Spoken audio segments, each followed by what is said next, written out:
Believe it or not, we are now less than a month away from conference tournaments. How is that real, Kyle Boone? And there are some electric conference races around the country. We're going to dive right into it. You are Locked On College Basketball, part of the Locked On Podcast Network. Your team every day. Hey there, welcome into the Locked On College Basketball Podcast, the only daily year-round national college hoop show. I'm your host today, Isaac Schade, and I am joined by our guy, KB, Kyle Boone, national writer at CBS Sports. We're just like an hour and a half away from each other in the Midwest, but it's like I can reach out and touch it right over there. Today's episode is brought to you by FanDuel, the official sportsbook partner of Locked On. Make every moment more. Visit FanDuel.com/LockedOn today to get started.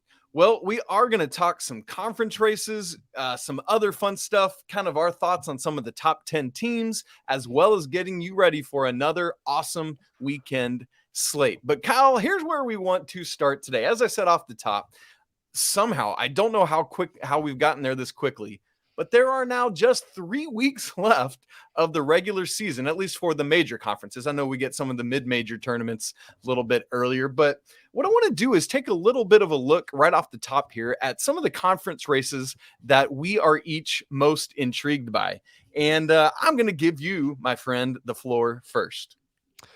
Okay, so I'm just going to go right to the top of the food chain in college basketball. I think the most interesting races in the Big 12. Texas is obviously in the lead right now, but they're only one game up on, get this, Iowa State, Kansas State, Baylor, and Kansas. Oklahoma State's actually only 2 games back, and TCU's only 2 games back. It's really, really interesting at the top of the Big 12. Really, honestly, the only 2 teams that are definitely out of the NCAA tournament mix, I think, are OU and Texas Tech. I don't want to write any teams off too soon, but I think we could write them off. But the rest of the Big 12 might actually make the NCAA tournament. And so the league has been by far and away the best in college basketball this season. And the conference race, the regular season race to win the championship is really heating up. So yeah, to me, that is the most interesting race. You look at Texas and obviously coming off a loss at Kansas. I have no idea who's going to win. I think I would take Kansas just because they just beat Texas at home. I think their schedule sets up pretty favorably, but yeah, I'm sure you probably have a different opinion. Like there's a number of different ways this could go. And I think it comes down to the last game of the regular season, which is of course, Texas versus Kansas, Texas getting Kansas at home in Austin. Should be a really fun finish the next few weeks. I'm with you. I mean, this is the best race. What's funny for me is I've been saying for the last several weeks that it's all about how you do against what has been perceived as the bottom 4, like the Oklahoma schools, West Virginia, and Texas Tech. It's like, because the top 6 are all going to beat up on each other. But then you look at like what Iowa State's been doing.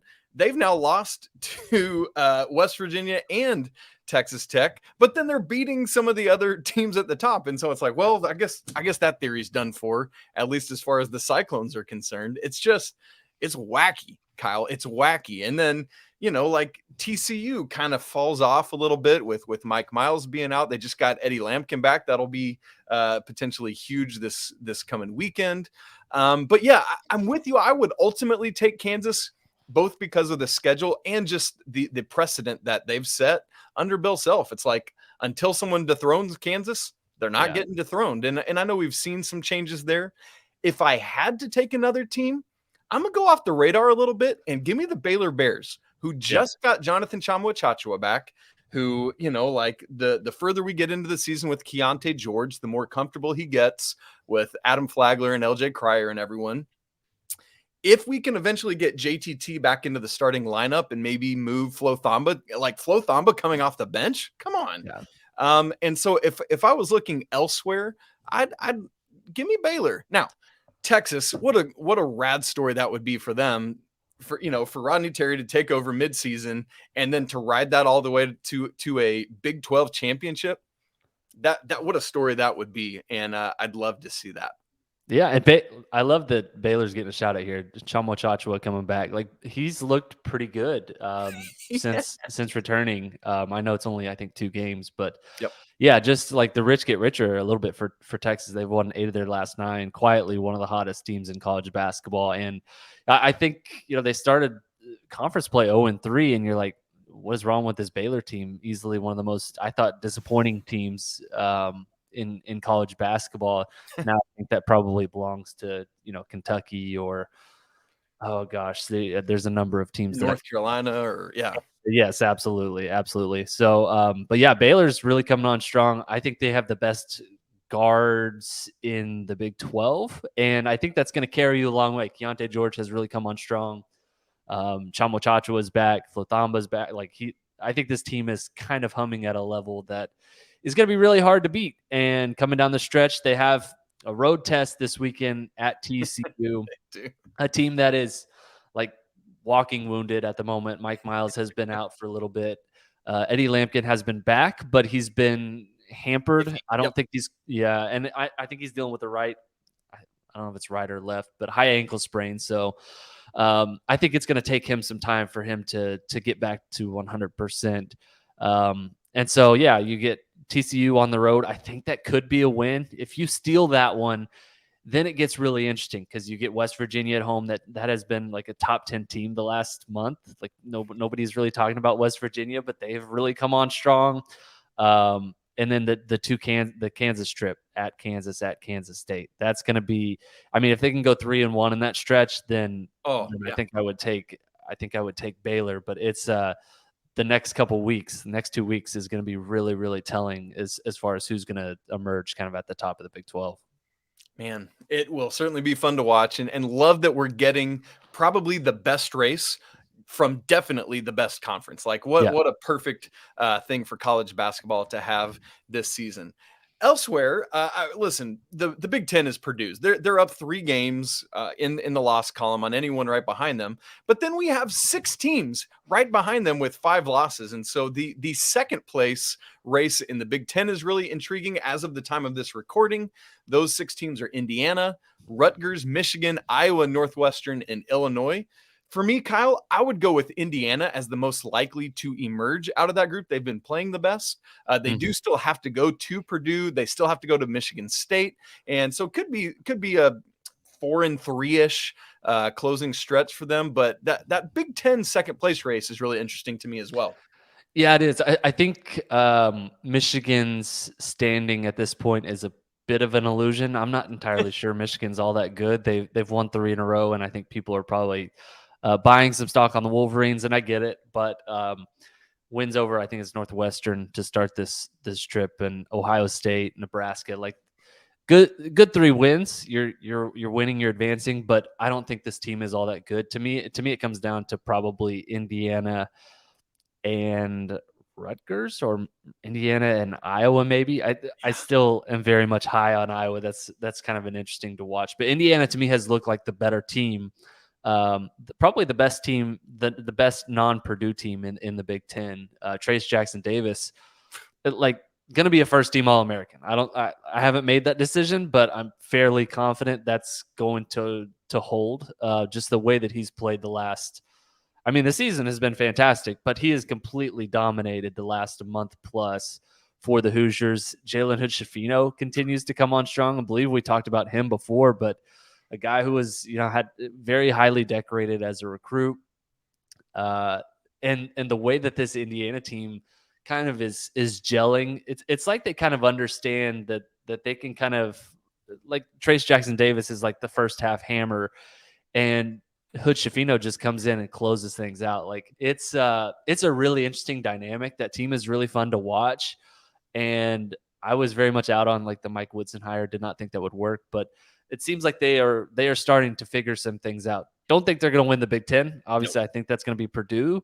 But the way that this team has played the last month or so, Indiana is going to be a team that I think a lot of people are picking to go deep in the NCAA tournament bracket. And hands up, like that's going to be me. I really believe in this Hoosiers team. Yeah. They're really, really interesting. especially if Xavier Johnson can get back and be healthy. It's good. They've gotten Race Thompson back recently. But I think the biggest thing we're learning is that if you go by all three of your names and there's a hyphen between the second and third one, then you need to get on the Mike Woodson train, because we got TJD and JHS knocking it out of the park this season in Bloomington. Well, we're going to just race by some of these others, but man, the Big East race, we got 4 teams tied atop right now, or within a game of each other, I should say. Xavier, Marquette, Creighton, Providence. The cluster that is the ACC continues to be anybody's game. Honestly, they have now fallen to 7th in the Ken Palm rankings as a conference. Yikes.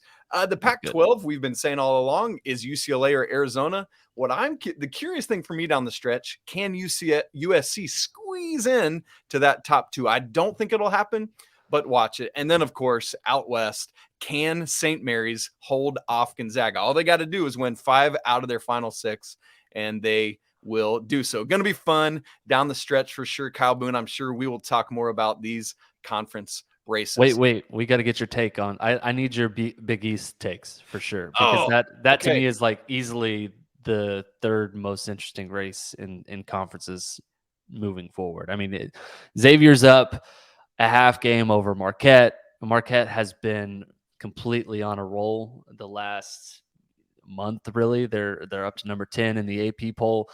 Creighton has looked really good. Ryan Kalkbrenner back. Like they're only 1 game back, despite some falling on their face multiple times earlier this season. And then Providence is only 1 game back. Then there's a tier break from there. You have Seton Hall that's 3.5 back. UConn's 3.5 back. But yeah, like the top of the Big East is shaping up to be kind of interesting too. Absolutely. It is. It was good. It was good to see UConn be UConn again earlier this week, which they haven't done lately. Here's the thing for me with this race, KB, is if Zach Fremantle can get back and be healthy, I'm going with Xavier. If he's basically out the rest of the regular season, I just don't think I can do it, despite the season they've had. And in which case, I know Marquette would probably be the team at the top of the heap right now. But I just think, because like what so often happens is these teams that we had seen preseason that we had picked and selected, even when they have big dips, you look at the end of things and they have worked their way back around. And that said, I think I've got to go back to Creighton as the team that I would take right now to win the Big East. Yeah, I like it. They looked good early in the season. It's a team that had obviously top 10 preseason team, had a bunch of hype. And I think it may just come down to like Kalkbrenner's healthy. They have their complete team. They're starting to gel at the right time. I don't know if they'll win the conference, but yeah, like the schedule sets up. I think the way that they played, I think they can run the table. So that's gonna be really interesting. I don't mean to disrupt our discussion here, but yeah, that's one of the more interesting races. I think to watch. And Xavier, Marquette, Creighton, Providence, UConn, like that's a murderer's row at the top of your conference, and a lot of those teams are going to make runs in the NCAA tournament. So it is, and because of them not being in the Power 5 in football, I think casual college basketball fans often forget about the Big East. But legitimately, like if Providence came back and did it and won back-to-back Big East regular season titles, that would be a story to tell for sure. Give Ed Cooley all the money, right? All the money. Give it to him. I will pay him some of my paycheck for that one. Coming up in just a second, Kyle Boone and I are going to take a look at the top 10, tell you who we trust the most, who we trust the least, and maybe who we'd want to pick outside of the current AP top 10. We will do that in just a second. But first, this episode is brought to you by FanDuel, and that's the only app you need this year at your Super Bowl party. We're really excited about our new sports betting partner at Locked On, because they are the #1 sports book in America. And if you're new to FanDuel, even better. They've got so many great features that make betting on sports fun and easy. Download that app right now so that you can bet Super Bowl 57 with a no sweat first bet. You will get up to $3,000 back in bonus bets if your first bet doesn't win. FanDuel lets you bet on everything from the money line to point spread to who will score a touchdown. Plus, the app is safe, it's secure, and super easy to use. And best of all, you get paid those winnings instantly. So join FanDuel today at FanDuel.com/locked-on to claim your no-sweat first bet on Super Bowl 57. Again, that's FanDuel.com/locked-on. Make every moment more with FanDuel, the official sportsbook partner of the NFL. Kyle, who are you taking on Sunday? Chiefs, Eagles? Oh, I love it. I have to go Chiefs. My wife's a huge Chiefs fan. Their whole family is Kansas City fans. So it pains me as a long time suffering Dallas Cowboys fan. But yeah, I got to ride with Patty Mahomes, the Chiefs, Kelsey. Yeah, like that's. I think I have to ride with the Chiefs. Love it. Well, and as a long-suffering NFC East guy, it's got to be good to see an NFC East foe get knocked off, right? Yeah, it wouldn't hurt to see the Eagles fall. I will say that. I like Jalen Hurts, but I hate the Eagles. I'm not a huge fan of any Philadelphia fans, so come at me. Sorry. I want Bring to it see the on. Eagles lose. Listen, I'm Yeah. right with you. I'm a Braves fan. Love it. Grew up in Atlanta, and so I cannot stand the Phillies. I'm right there with you. Yep. So getting back into this thing, which, by the way, I'm riding with the Chiefs too. It's 2 hours north of me. I've lived here 13 years. I finally bought my first bit of Chiefs garb for this game. I got a hoodie coming in tomorrow. Love it. Can't wait. Awesome. So the current AP top 10 is Purdue, Houston, Alabama, Arizona, Texas, Tennessee, UCLA, Virginia, Kansas, and those Marquette Eagles we just talked about. So what we want to look at, Kyle, is this. Who are we each most confident in to make it to Houston, where the Final Four is this year, regardless of NCAA tournament matchup? Because I know when we get into these conversations, a lot of times we say, well, it depends on who they match up with and how and all that stuff. I don't want that conversation right now. I just want, I look at this team. I don't care who's facing them on the other side of the bracket. I'm rocking with them. Yeah, to me, it depends on who they match up with and I hate how. you. Stop No, it. I'm just kidding. I'm rolling. I think the team that makes it to Houston and wins the national championship is the team that is in Houston. It's the Cougars, baby. Houston is the best team in college basketball. They're the only team in college basketball at the top 10 offense, top 10 defense. Right. 23-2 on the season, 11-1 in American Conference play. They just beat Tulsa. Beat the by brakes off of Tulsa by 38 points. I mean, this is a team that can play inside and out. Marcus Sasser's a stud. Jarris Walker is a guy who's coming on strong of late for Houston on the interior. They are physical inside. They are very, very good rebounding team, and they are really good at creating second chance opportunities, particularly on the offensive end. They crash the glass on offense, create second chance opportunities, and the way that they play, the style they play, I think is going to be so challenging for teams to match up with. Now, I'm curious to see if I don't think that their resume is going to be good enough to get them to the one line. Like that, to me, is going to be something to watch. But even if they go to any of the brackets and they're a number 2 seed, I'm still picking them to emerge, I think, to the Final Four, and ultimately they're going to be my national championship pick, because it's just really hard to see how a team is going to match up with this team. They're so physical. The way, the style they play is really hard. And, the only teams they've lost to was Temple, which, like, shocking. Still have no idea how that happened, but at home to Alabama. And Alabama is going to be another Final Four pick for me too. So going to be really interesting. But yeah, that's my team that I feel the most confident with, the team that I think has the highest floor, the highest ceiling in college basketball. The way that they played the season is really impressive. And that's a hugely important distinction that you make there, KB. Like, people so often talk about how high a team's ceiling is, and we have to take into account that floor as well, because the teams with the smaller gap between that floor and ceiling are the teams that we trust the most. And so that is a very important thing you just said there. For me, the team I'm going with is the team you just talked about that knocked them off. Give me the Alabama Crimson Tide as the team I trust the most. Interesting, neither of us went with the number 1 team in the land, the Purdue Boilermakers.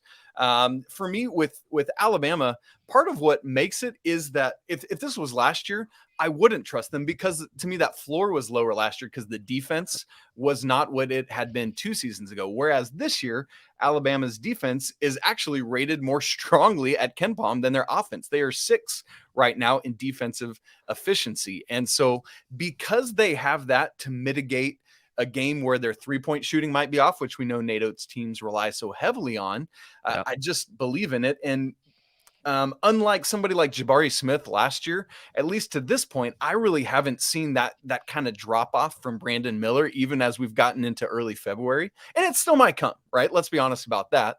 But to this point, it hasn't. And I love the tenacity I see from this team. I love that they've won 17 of their 21 this season have been by double digits. And that's against not just Joe Schmo teams. They have a top 10 strength of schedule all season. They have the only top 10 high major team to have a top 10 non-con strength of schedule. So they've done it against great competition. And I just trust them to be able to win 4 straight games and make it to Houston. Now, I think go ahead. Sorry. What's interesting to me is you pick Alabama, I pick Houston. I think we're both very high on both teams, but the styles in which both these teams butter their bread is very fascinating, because Alabama, number 1 in adjusted tempo. Houston, they're not dead last, but they're darn close to dead last in terms of teams that are like legit contenders. So, Alabama is super quick. Houston likes to slow the pace. They like to grind teams out.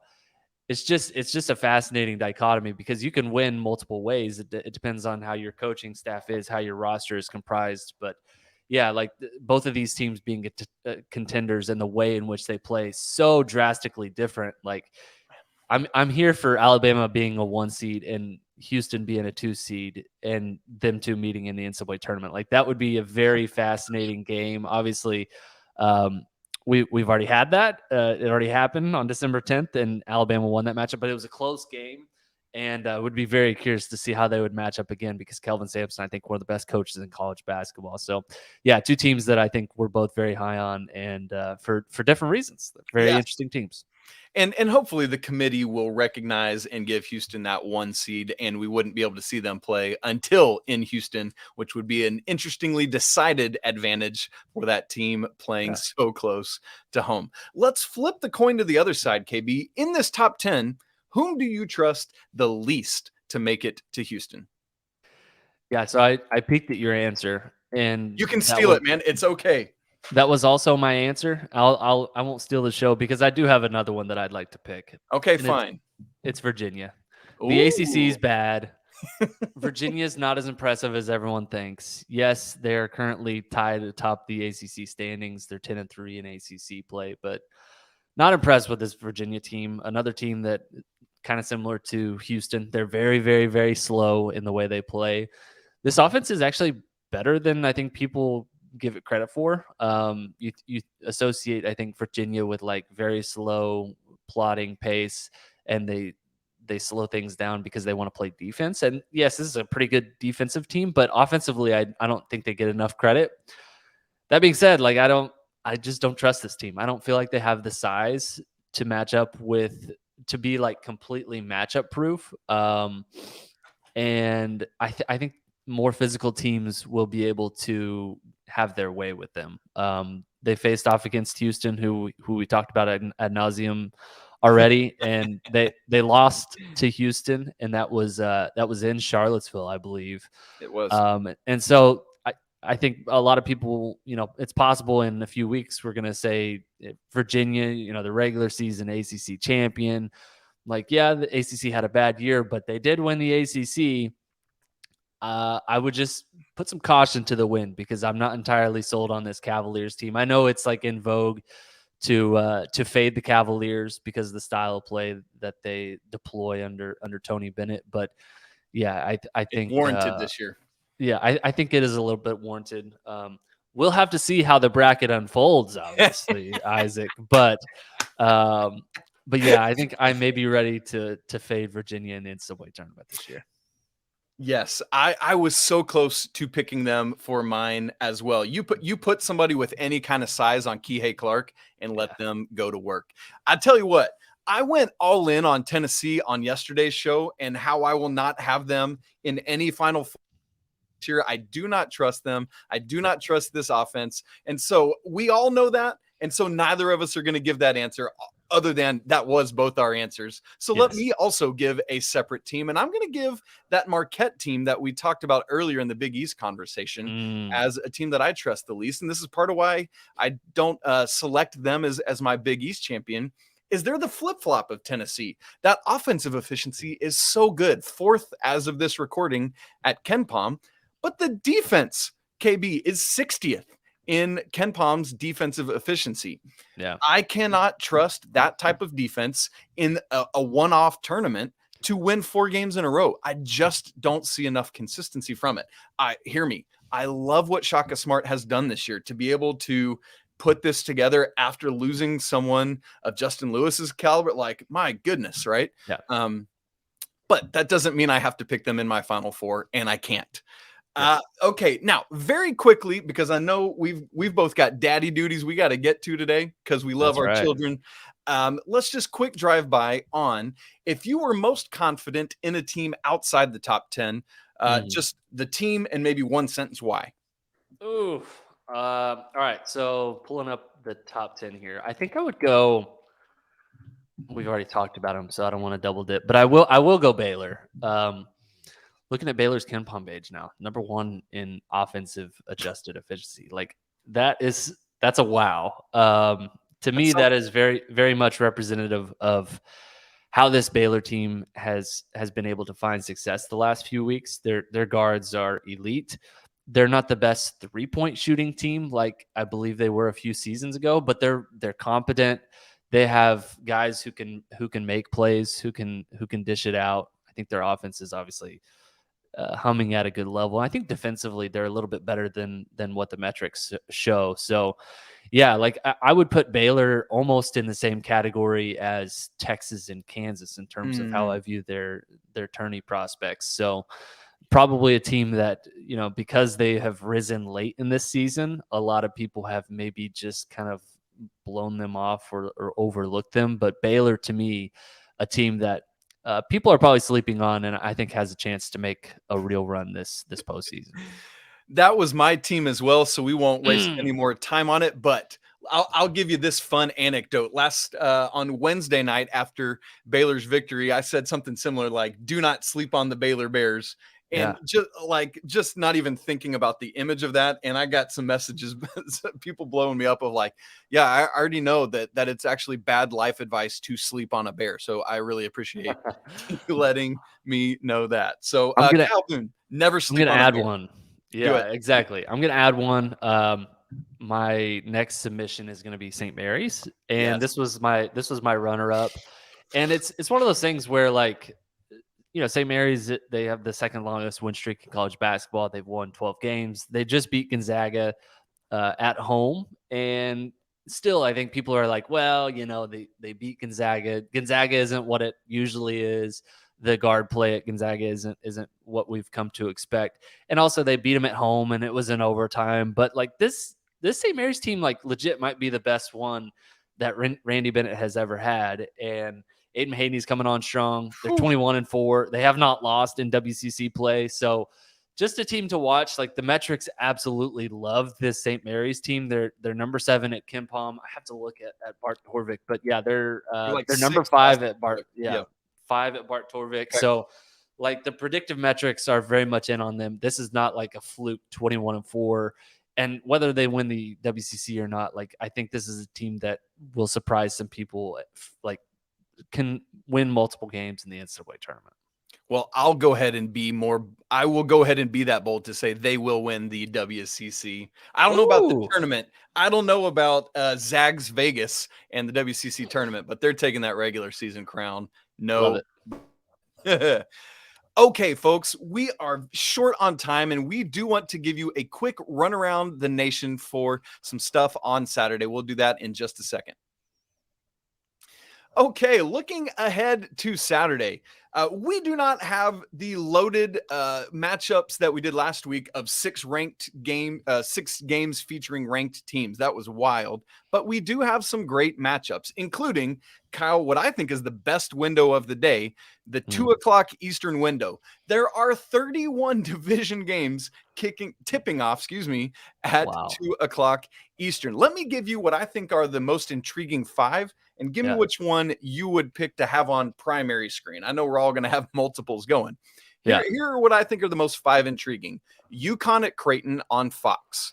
Alabama at Auburn, that Alabama game on CBS. Rutgers at Illinois, FS1.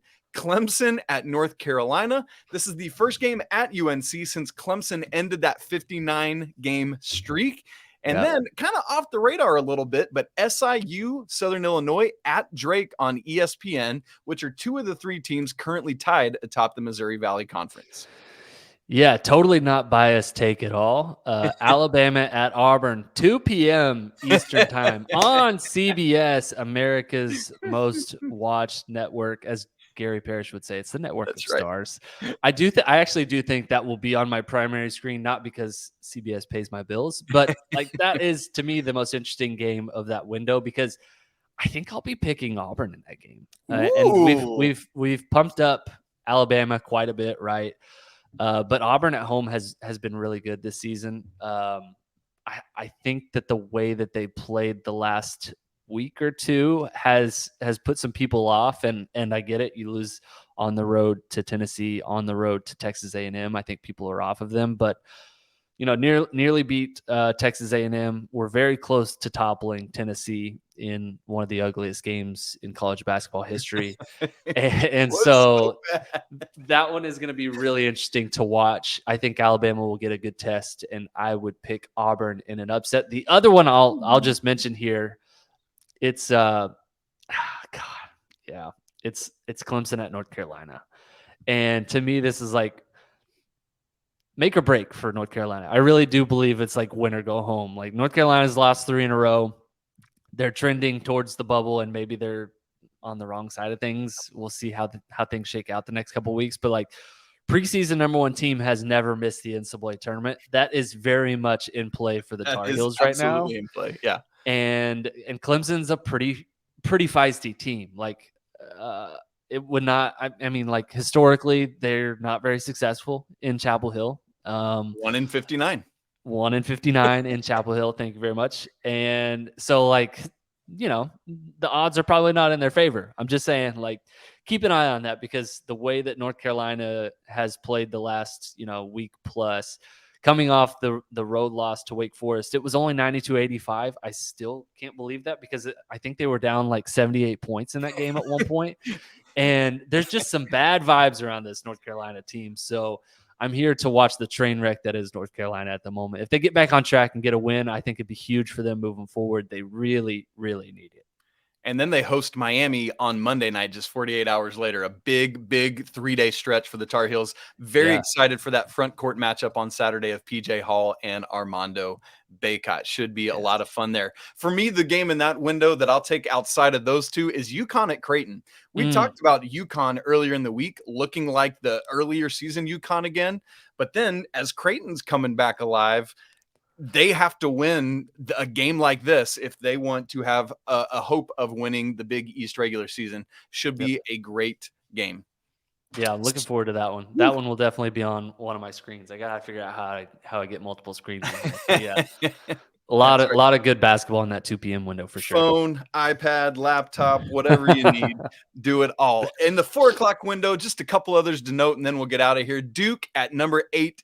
Virginia, a tough stretch for the Blue Devils, having lost at Miami on Monday. That Baylor team we both talked about goes to Fort Worth to play TCU in that 4 o'clock window on ESPN2. That'll be good. And then a couple that I want to say keep your eyes on. Not saying they're upsets, but just, be dialed in. Kentucky goes to Athens to play the national football champions, the Georgia Bulldogs. Indiana going to Michigan, interestingly enough, from our conversation earlier on the show. Oklahoma State, Coming off a nice little win, going to Iowa State. Can they give the Cyclones 2 losses in a row? K-State has to go to Lubbock to take on Texas Tech, and BYU at Gonzaga. BYU had both Gonzaga and St. Mary's essentially beaten at home and then just got punked out of both of those wins. So can the Cougars do it there in Spokane? Kyle, you look at that. Anything that you would pick as an upset?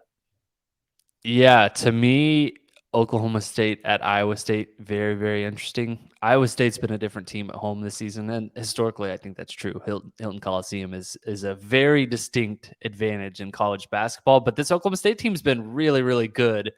They've won their last 4 games. They're going to be without Avery Anderson, who has been their leading assist man, and I think that's something to watch. They played without him on Wednesday, and I believe on Saturday as well. And Bryce Thompson, former 5-star recruit who originally signed with Kansas, had like 21 points in the first half. And, maybe they just figure things out, but that's something to watch. Inside, I think they have a really unique advantage with Musa Cisse, who's former 5-star recruit, used to go to Memphis, transferred into Oklahoma State. He's having a big year. And then Caleb Boone in the front court. So that's going to be interesting because I think they win that game on the road, then suddenly I think they're crawling up the Big 12 standings and things get kind of interesting. They get very interesting. Kentucky at Georgia, another one that I'm watching. Kentucky, obviously preseason top 10 team. We know kind of their trajectory this season. They have really, really struggled finding any sort of consistency this season. Lost by, 15 points at home earlier in the week to an Arkansas team that is playing a lot better, but it seems like this Kentucky team is running out of answers, and they're frankly running out of time. They're trending towards the UNC trajectory where they might miss the NCAA tournament, and the heat is on right now, I think, for John Calipari and this Wildcats team. I mean, it's just there's a lot of things going on with this team right now. So they should handle business at Georgia, but it's a big butt, Kyle Boone. It's a big butt. It's a big booty on the road at Georgia. Just keep an eye on it. I think it's going to be interesting. And then Duke at Virginia on Saturday. Another one. This one in the ACC that I'm watching. Another blue blood. I think it's probably Virginia. I've already downplayed Virginia, and I think it's prospects. But this Duke team just lost by 20 plus points on the road to Miami, just completely mind boggling. I have no idea why that happened. Duke and North Carolina both are a mess right now, but in Kentucky, all 3 of these blue bloods messes. Messes. It's very bizarre. But yeah, that's a really interesting 4 p.m. window. And gosh, I didn't even mention Baylor, TCU, or Indiana, Michigan. There's a lot happening. I'm really curious about that Indiana Michigan game. I know we were kind of downplaying Michigan earlier, but Indiana followed up their win over Purdue with a win at home over Rutgers. Now taking to the road, is this where they have the emotional letdown? I know they didn't suffer that against Rutgers, but it's now you go on when you there's a night where you only get 2 hours of sleep. It doesn't really hit you the next day. It's the next day after that. It's is that what's coming for the Hoosiers in this one? Just keep your eyes on that. 6 p.m. on ESPN. That's going to be my upset alert. Watch out for the Wolverines on the road. Yeah, on the road. That's what makes it tough. I actually thought that Tuesday against Rutgers at home would possibly be a letdown spot. You beat number 1 Purdue, your first win over a number 1 ranked team in a decade.